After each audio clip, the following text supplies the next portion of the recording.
एक बार फिर से स्वागत है दिल्ली सरप्लस शो के अंदर। मैं आकिफ अली खान एक बार फिर से आ चुके हैं एक बहुत ही मजेदार टॉपिक के साथ, export surplus.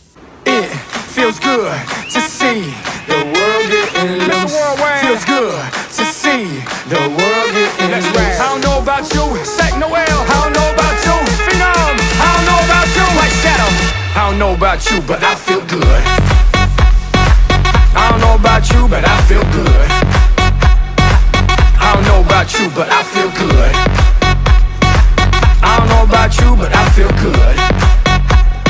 I don't know about you, but I feel good. I'm 2 plus 2, I'm for sure. You down, I'm down, baby, let's go. You stop, you drop, baby, then roll. You twerk, you pop, booty so swole. I'd hate me too if I were you. And when it comes to billions, I'll take 2. It's only one life, you don't get 2. So live life, don't let it live you. I got a pocket full of $100 bills. Put on a jacket, cause these diamonds give you chills. 2 shots I'm running, 2 out I'm stunning tonight. Tonight, yeah. Look in the mirror, I'm like, who the hell is he? So many whips and cribs, I'm losing track. एक बार फिर से स्वागत है Delhi surplus show के अंदर। मैं आकिफ अली खान एक बार फिर से आ चुके हैं एक बहुत ही मजेदार टॉपिक के साथ, एक्सपोर्ट सरप्लस। आपको कई सारी वीडियो मिलेंगी। आप जब YouTube पे या पे गूगल पे आप सर्च करते हो एक्सपोर्ट सरप्लस, तो लोग आपको सामान बेचते हुए मिलेंगे। अरे भाई ये रहा ये रहा ये रहा। कोई आपको बताएगा नहीं what is actual export surplus. तो हम बात करते हैं एक्सपोर्ट सरप्लस की। एक्सपोर्ट सरप्लस कहते किसे? Export surplus it's a different word, दोनों एक डिफरेंट वर्ड है, ठीक है। एक्सपोर्ट के अंदर कहते हैं जैसे आपके देश में कोई सामान बन रहा है, सही है, आप उसे बाहर ले जाके बेच रहे हो, उस सामान को आप बाहर ले जाके बेच रहे हो, तो it means exporting your stuff, ठीक है। तो आप एक्सपोर्ट कर रहे हो, ठीक है, it's a different topic. Surplus, जो वर्ड सरप्लस यूज होता है, बेसिकली जो सरप्लस वर्ड यूज होता है वो किसी भी लेफ्ट ओवर्स के लिए यूज होता है। जैसे आपने किसी को एक रिक्वायरमेंट दी कि हाँ भाई मुझे 100 पीस बनाने, उसने छोटा पैटर्न काट दिया, ठीक है, और उसमें 120 पीस निकल गए, पर रिक्वायरमेंट तो 100 पीस की थी, तो वो जो 20 पीस बचे वो आपके एज अ लेफ्ट ओवर्स में आ गए, एज अ सरप्लस में आ गए। तो वो चीज होती है वो सरप्लस कहलाई जाती है। कोई भी चीज का बचना, कोई भी एक रिक्वायरमेंट के बाद किसी चीज का बचना, इट्स कॉल्ड सरप्लस, ठीक है। तो सरप्लस के अंदर बहुत सारी चीजें आती हैं। तो बेसिकली जो एक्सपोर्ट सरप्लस जो वर्ड है वो इसलिए यूज नहीं होता है कि आप स्पेसिफिकली कपड़ों के लिए यूज कर रहे हो, स्पेसिफिकली आप किसी भी चीज के लिए यूज कर रहे हो। आपने कोई भी चीज एक्सपोर्ट करके लाई, जो भी चीज एक्सपोर्ट में सरप्लस में बच गई थी, लेफ्ट ओवर जो भी बच गया था एक्सपोर्ट में, वो आप एक्सपोर्ट करके इंडिया ला रहे हो, तो वो कहा जाता है एक्सपोर्ट सरप्लस। और जैसा कि लोगों को पता होगा, बहुत बड़ी बड़ी कंपनियां हैं जिनका प्लांट यहां पर है, जो मैन्युफैक्चरिंग भी यहीं से देती हैं, जो स्टिचिंग वगैरह जो भी होता है सब यहीं से होता है उनका। तो it's not a export surplus first of all, ठीक है, क्योंकि वो बस एक क्लोथिंग सरप्लस होगा, ठीक है। वो एक्सपोर्ट सरप्लस नहीं कहा जाएगा क्योंकि वो देश में ही बनना हो, देश में ही बिक रहा है, ठीक है। आप कोई माल बाहर से लेके आ रहे हो, कोई भी लेफ्ट ओवर कपड़े का आप लेके आ रहे हो, कोई भी चीज लेके आ रहे हो, तो इट्स कॉल्ड एक्सपोर्ट सरप्लस। तो ये आपको पॉइंट क्लियर हो गया यहाँ पे, ठीक है। तो अब आता है जो आप देखेंगे कि हमारे पास 2 वैरायटी आती हैं। एक तो इंडियन सरप्लस होता है और एक होता है एक्सपोर्ट सरप्लस, जो अपने देश का सरप्लस होता है, और एक होता है जो बाहर से आया हुआ जो भी मटेरियल है वो आपके देश में एक्सपोर्ट होके आ रहा है, ठीक है। तो हमारे पास 2 वैरायटी हो गई, एक इंडियन हो गई, एक एक्सपोर्ट सरप्लस हो गया। सबसे बड़ी बात हमें ये देखनी है कि अब जब ये हमारे पास 2 वैरायटी हमारे पास है, तो हमें अब देखना है कि हमारी कौन सी कंपनी हमें एक्सपोर्ट सरप्लस में माल देती है या फिर इंडियन सरप्लस में माल निकालती है अपना। तो जो इंडियन सरप्लस में माल निकलता है, बेसिकली जो भी आप किसी फैक्ट्री में जा रहे हो, आप किसी पे आप किसी फैक्ट्री ओनर से बात कर रहे हो, या पे सेल्स मैनेजर से बात कर रहे हो, या पे आप सेल एग्जीक्यूटिव से बात कर रहे हो, तो आप जब आप उसके पास जाओगे तो आप मिलियन ऑफ पीपल जो उसके पास पहले से आके बैठे हुए, अपना 30-30, 40-40 लाख रुपए पहले से ही कंपनी को एडवांस देके बैठे हुए कि अगर इसमें से कोई आपका माल बन रहा है, सही है, और इसमें से कोई लेफ्ट ओवर्स बच रही है, तो वो आप सिर्फ हमें देंगे, ठीक है। तो they are very very big fishers in this game, ठीक है। अब क्या हुआ, जब ये काम थोड़ा बढ़ने लगा, एक्सपोर्ट सरप्लस आ गया, सरप्लस आ गया, और एक्सपोर्ट सरप्लस को लोग पता नहीं क्या बता के बेचते हैं। अगर आप एक्सपोर्ट सरप्लस को देखेंगे तो लोगों की सबसे पहले डिमांड क्या होती है, अगर आप ऑनलाइन एक्सपोर्ट सरप्लस बेच रहे हो, कि उन्हें माइनर नहीं चाहिए, सबसे बड़ी बात, ठीक है। और जबकि शिपमेंट किसी भी चीज पर रिजेक्ट हो रही है, अगर कंपनी का सही सालम पीस है तो वो उसे रिजेक्ट क्यों करेगी? और इवन जो उसका ऑथोराइज्ड मैन्युफैक्चरर है वो तो कंपनी पे केस कर देगा कि जो मैंने रिक्वायरमेंट, जो कंपनी ने मुझे रिक्वायरमेंट दी है और मैंने जो पीस है उसी के हिसाब से बनाया, ठीक है, कंपनी के हिसाब से बनाया, और अब कंपनी ने इसे रिजेक्ट कर दिया तो कंपनी पे ही केस है उल्टा। क्या आपने इसे रिजेक्ट क्यों करा? बस पब्लिक को चाहिए कि हाँ भाई टैग लगा हुआ माल चाहिए, इंडियन साइज चाहिए, पर खरीदना एक्सपोर्ट सरप्लस है, जबकि वो दूसरी कंट्री में बना है। अगर वो एक्सपोर्ट होके अमेरिका से आ रहा है तो उसमें जाहिर सी बात है कि उसमें अमेरिकन साइज होंगे, ठीक है, बट आपको चाहिए इंडियन साइज। जो भी बंदा चाहता है, जो मतलब प्रॉपर ऐसे काम करता होगा कि हाँ भाई उसे टैग चाहिए, प्रॉपर इंडियन साइज चाहिए, स्मॉल, मीडियम, लार्ज, एक्सेल, इससे ज्यादा बड़े साइज नहीं चाहिए, ठीक है, और फिर उसके बाद उसे बंदे को टैगिंग भी चाहिए और उसके बाद उसे बंदे को डिफेक्ट भी नहीं चाहिए, तो वो सरप्लस कैसा सर? सरप्लस कैसा? फिर तो आप जाए शोरूम और शोरूम से एक प्रॉपर प्रोडक्ट खरीद के लाए, फिर वो आपको ना तो सस्ते में मिलेगा, और पहली बात तो जो शोरूम का एक्चुअल प्राइस है, जो उसकी वर्थ है हकीकत में, वो मिलनी चाहिए। क्योंकि अगर आप इस पेरियल्स की शर्ट को देखेंगे, अगर आप इस शर्ट को देखेंगे, ये 25,000 रुपए की शर्ट है, सही है, ये वाली शर्ट 25,000 रुपए की शर्ट है, कैलिफोर्नियन ब्रांड है पेरियल्स। आप कभी इसके बारे में सर्च करें तो आपको पता चलेगा।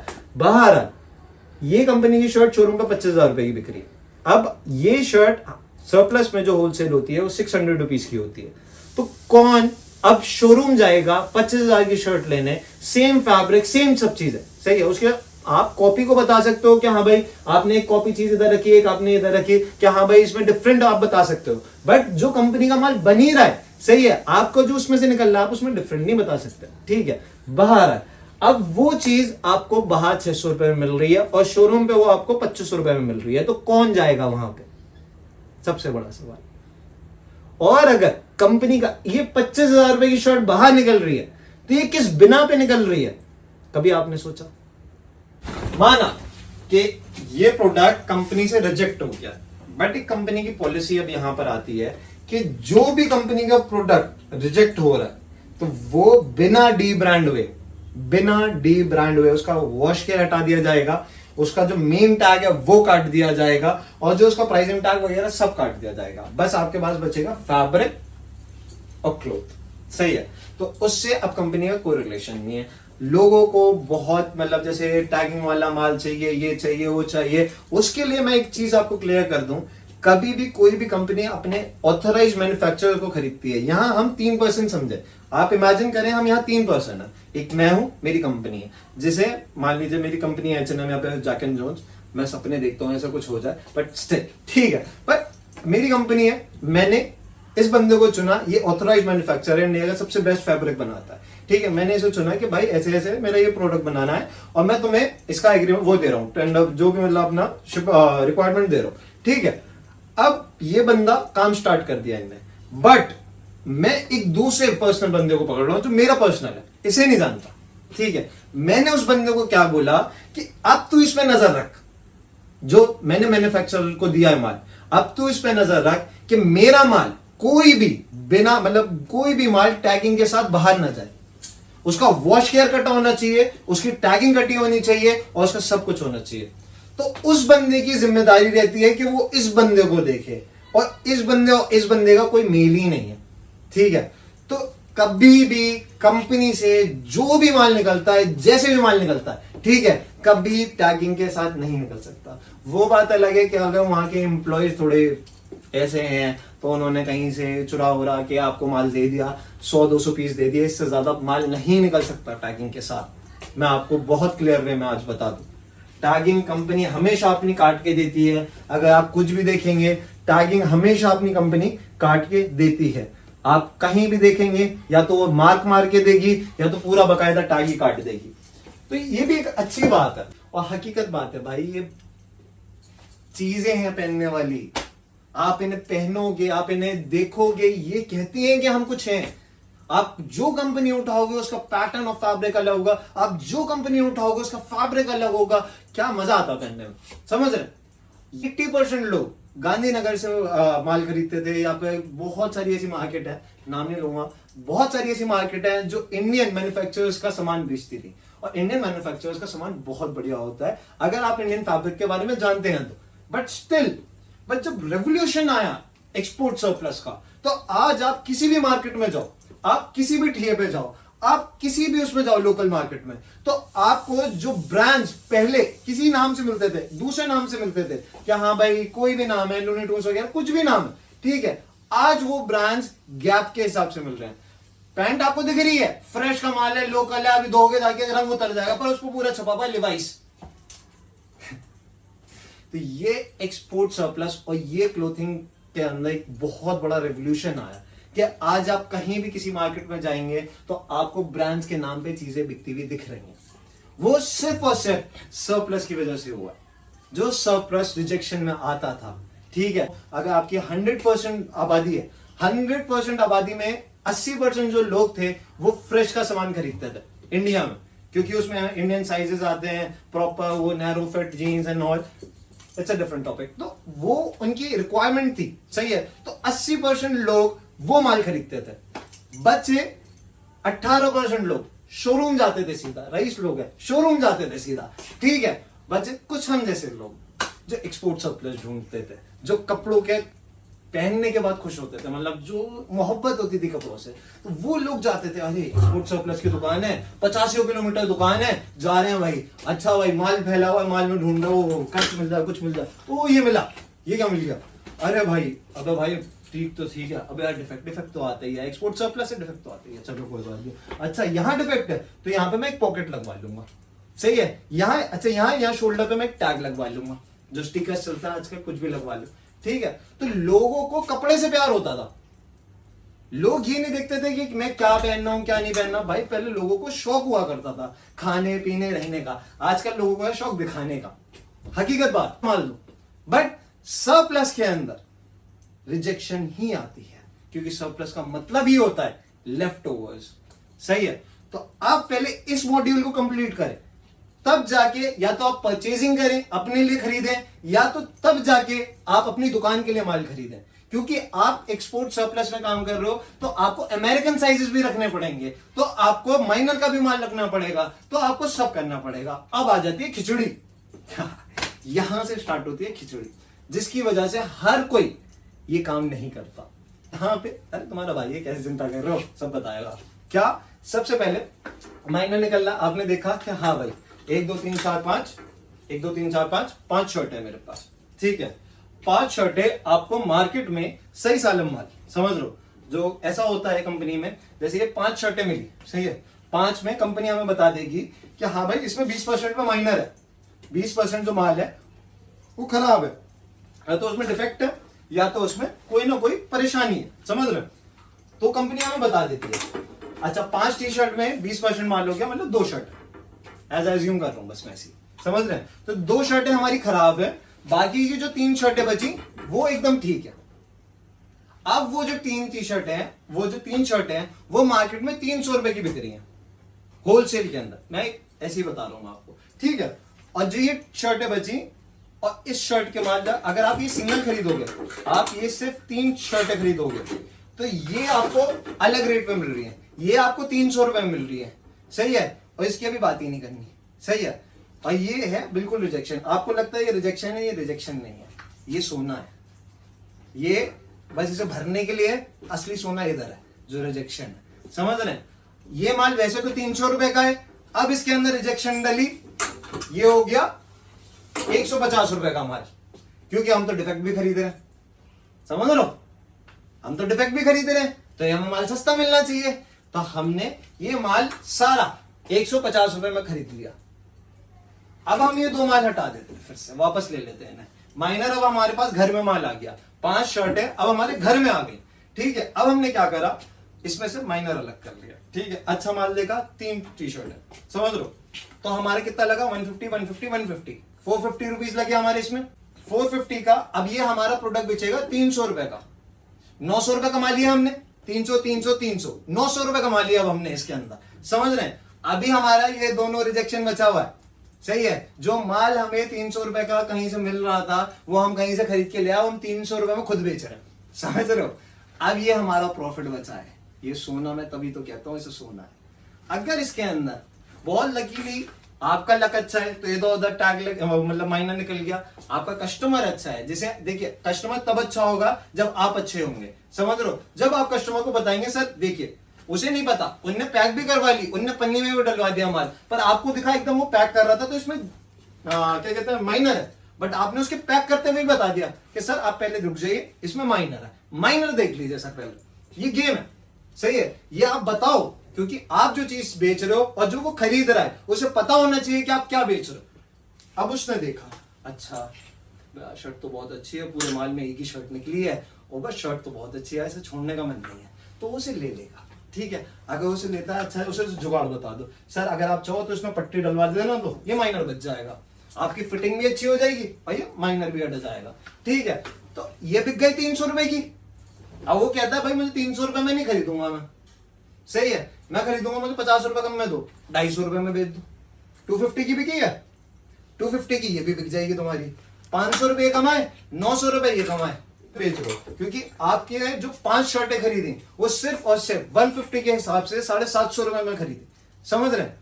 और जो आपने 3 ही शर्ट बेच दी वो 900 रुपए की आपने शर्टें बेच दी। पहले तो 3 ही शर्ट में आप 250 रुपए प्रॉफिट में आ गए, अपर लेवल पे पहुंच गए, आप डाउन नहीं हुए, अपर लेवल पे पहुंच गए। और ये तो सोना था, ये जो आपने 250 रुपए में बेचा, 500 रुपए का ये बेचा, 750 रुपए जितने आपने लगाए थे उतने आपने डबल का प्रॉफिट लेके आप बाहर निकल रहे हैं। आपने 100 रुपए लगाए थे, अब 200 रुपए बाहर लेके निकल रहे हैं। किसी काम में ऐसा होता ही नहीं कि 100% का प्रॉफिट हो, समझ रहे हैं। हमारे काम में अगर आप सच्चे तरीके से कर रहे हैं, सस्ता दे रहे हैं, तो इसमें कभी कभी हो जाता है, समझ रहे हैं। तो सबसे मेन चीज है कि आप अपने काम का तरीका समझे। माइनर नहीं है, ये सोना है। अगर आपका 100% माल आ रहा है और इसमें 20% माइनर है तो 80% तो साफ है, उसे देखो। 80% को उसके रेट में बेचो, 20% बचा उसे बता के बेचो। उसमें अगर कोई काम बच रहा है, जैसे अगर शर्ट पे यहाँ पे उसमें टैग लगा के बेचो और उसे बताओ बंदे को कि है डी ब्रांड तो पहले से ही हुआ है, सही है, कंपनी का तो अब उससे कोई नाता ही नहीं है। अब जो है वो बस प्रोडक्ट और फैब्रिक है, और जो फैब्रिक और प्रोडक्ट पहनने के जो लोग होते हैं ना, वो ही समझते हैं कि इन चीजों की क्या वैल्यू है, हकीकत है कि सरप्लस की क्या वैल्यू होती है। और अब हर कोई, जो 80% लोग थे वो भी सरप्लस मांग रहे थे, जो शोरूम जाया करते थे वो भी आजकल सरप्लस खरीद रहे हैं, बट उन्हें चाहिए फ्रेश माल जो कभी सरप्लस में आता है। ये कि आप माइनर से कैसे पैसा निकाल सकते हैं, ठीक है। फिर उसके बाद अगर आपका बड़ा साइज आ रहा है, बहुत ऐसे वेरियस लोग हैं, टैंक रोड चले जाएं आप, या फिर आप कई सारी ऐसी जगहें हैं जहां पे लोग सिर्फ बड़े साइज का काम ही करते हैं स्टार्ट, जो सिर्फ 36 से पैंट बेचना स्टार्ट करते हैं और 54, 60 तक पैंट बेचते हैं, समझ रहे हैं। तो आप उन लोगों को अप्रोच करें कि हाँ सर आपका ये माल है, मैं आपको ये देना चाहता हूँ, बहरहाल मुझे तो ये अच्छा लगता है, जो मेरी टैक्टिक्स ऑफ वर्क है, मैं चाहता हूं कि वो बड़ा साइज का कस्टमर मेरे पास है, क्योंकि बड़े साइज का माल जल्दी कहीं नहीं मिलता, और उनको अगर मिलता है तो फिर वो 3 गुना रेट पे खरीदते हैं, समझ रहे। चाहते हैं कि जितना भी बड़ा साइज का बंदा है वो हमारे पास आए, सबके पास जाए बट हमारे पास भी आए, समझ रहे, क्योंकि हम चाहते हैं कि हम हर एक कस्टमर को अच्छे से डिलीवर कर सके, हर एक चीज उसे डिलीवर कर सकते हैं। और एक बार आपका बड़े साइज का कस्टमर बन गया तो वो कभी जाने का नहीं है, ये बात याद रखना। और वो 10 को पकड़ के और लेके आएगा, वो कहेगा एक शर्ट आप 10 दो, वो देखेगा एक शर्ट मेरे साइज में, मुझे तो साइज मिलता ही नहीं कहीं, आप 10 की 10 निकाल दो, ऐसे बिकेगा आपका बड़ा साइज का माल। बट यू आप पहुंच रहे हो, ठीक है, अब आपका क्या कंप्लीट हो गया, माइनर कैसे बेचना है, प्लस साइज कहां बेचना है, लास्ट क्या बचा, टैग कटा हुआ माल, ठीक है, लास्ट क्या बचा, टैग कटा हुआ माल। ये तो भाई जो सरप्लस बेचता है, जो खरीदता है, और जो बहुत टाइम से ये सारे लोग काम कर रहे हैं, ठीक है, वो सब जानते हैं कि कंपनी से बिना टैग कटा हुआ माल निकल ही नहीं सकता, समझ रहे हैं। और अगर वो टैग कटा हुआ माल निकल रहा है तो आप जब वो टैग कटा हुआ निकला तो ये एक ऑथोराइज्ड थिंग है, क्या वो आपकी चीज को कंप्लीटली प्रूफ कर रही है कि ये जो आपका प्रोडक्ट है ये कंपनी के द्वारा आया हुआ प्रोडक्ट है, क्योंकि ये डी ब्रांड हुआ है, इस पर कोई फेक टैगिंग नहीं लगी हुई, कुछ भी नहीं लगा हुआ। को ये बता के बेचो भाई ये 100% ओरिजिनल है, ये 100% ये, मैं किसी को धोखा नहीं दे रहा, मैं सबसे पहले अपने आप को धोखा दे रहा हूं कि मैं पता है मुझे कि मैं झूठ बोल रहा हूं, कि मैं कॉपी स्टफ बेच रहा हूं, सही है, और मुझे पता है कि मैं ये क्या कर रहा हूं, ठीक है, और मैं अपने आप से झूठ बोल के आपसे काम कर रहा हूं। जब इंसान अपने आप से झूठ बोलता है तो अपने रब से झूठ बोलता है, ठीक है। और जब वो रब से झूठ बोलता है तो उसका सारा काम खराब हो जाता है, क्योंकि उसके पास जब रब ही नहीं तो कोई काम ही नहीं। टाइम से यही बात बताना चाहता था कि लोग मेरे पास आते थे वेरियस क्वेरी लेके, वेरियस चीज़ें लेके, ठीक है। कई लोगों के मैंने काम बनते हुए देखे इस काम में, कई लोगों के मैंने ऐसा देखा कि हाँ भाई काम कर रहे हैं, उनकी चाह है, बट उन्हें समझ में नहीं आया काम कैसे करना है। बहुत सारी ऐसी क्वेरी थी जिसे मुझे कंप्लीट करना था काफ़ी टाइम से। तो मैं ये वीडियो बनाने का मकसद यही था कि मैं आपके थोड़ा सा काम आ सकूं किसी भी चीज़ में, और बाकी मैं आपको जो ट्रांसपेरेंसी ऑफ वर्क है वो दिखाना चाहता था कि हकीकत में एक्सपोर्ट सरप्लस होता क्या है, जो लोगों को पता होना चाहिए मेरे हिसाब से। तो मुझे लगता है कि आपको शायद वीडियो पसंद आया हो। लाइक एंड सब्सक्राइब के लिए बोलूँगा नहीं, क्योंकि भाई अपने तो लोग ही अपने बहुत चंगे सी हैं। क्योंकि अगर आपको वीडियो समझ में आई हो, सबसे पहले समझ में आई हो क्या हुआ क्या इसमें, मतलब क्या एक्सपोर्ट सरप्लस है, और अगर आपको अच्छा लगा हो तब आप चैनल लाइक सब्सक्राइब कर सकते हैं। It's a different topic, but उससे पहले आप इस वीडियो को अच्छे से देखिए अपने काम के लिए। आप लोगों का बहुत बहुत शुक्रिया। This is Akif Ali Khan. इंशाल्लाह फिर एक वीडियो के साथ मुलाकात होती है। When your heart was broke, I filled your cup until it overflowed. Took it so far to keep you close. I was afraid to leave you on your own. I said I'd catch you if you fall, and if they laugh then fuck 'em all. And then I got you off your knees, put you right back on your feet, just so you could take advantage of me. Tell me how's it feel, sitting up there, feeling so high, but too far away to hold me. You know I'm the one who put you up there, name in the sky. Does it ever get lonely, thinking you could live without me, thinking you could live without me? Baby, I'm the one who put you up there. I don't know why, thinking you could live without me, live without me. Baby, I'm the one who put you up there. I don't know why. Gave love about 100 tries, just running from the demons in your mind. Then I took yours and made 'em mine. I didn't notice 'cause my love was blind. Said I'd catch you if you fall, and if they laugh then fuck 'em all. And then I got you off your knees, put you right back on your feet, just so you could take advantage of me. Tell me how's it feel, sitting up there, feeling so high, but too far away to hold me. You know I'm the one who put you up there, name in the sky. Does it ever get lonely, thinking you could live without me, thinking you could live without me? Baby, I'm the one who put you up there. I don't know why, thinking you could live without me, live without me. Baby, I'm the one who put you up there. I don't know why. Yeah, you don't have to say just what you did. I already know. I had to go and find out from them. So tell me how's it feel,